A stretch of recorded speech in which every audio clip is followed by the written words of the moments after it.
तोहरे भरोसे इतना दिन रहनी करे नी प्यार हम कोई बेर कहानी तोहरे भरोसे इतना दिन रहनी करे नी प्यार हम कोई बेर कहानी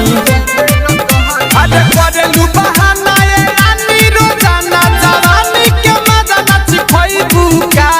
मिले लक बहु आइबू का उनवे पखाली पति आइबू का मिले लक बहु आइबू का उनवे पखाली पति आइबू का डीजे मनीष रक्सौल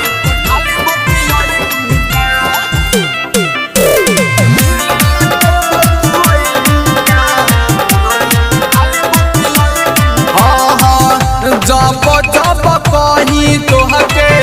बदल देलू बात के रतिया में सुती करे जा तकिया के जात के जब जब कही तोहके बदल देलू बात के रतिया में सुती करे जा तकिया के जात के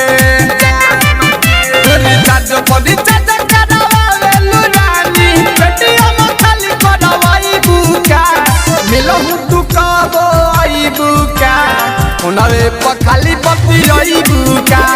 मिले लक बहु आइबू का उनवे पखाली पति आइबू का डीजे मनीष रक्सौल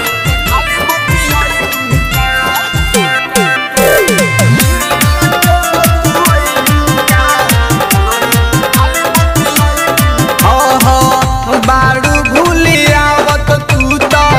राइटर ममता जके जानतानी खेला तोहर छुपैलू जवन राज के एक करे जा सुना ना बारू भूली आवत तू तो राइटर ममता जके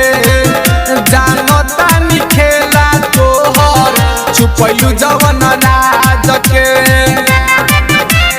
सूरज भोला मुन्ना के संग बाहर घूमेला जाइबू का मिलहु तू कबहू आइबू का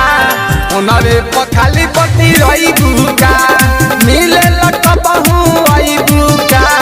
उनरे पखाली पति रहिबू का बोला नहीं करे तारा रिकॉर्डिंग स्टूडियो भेंटा चौक नेपाल।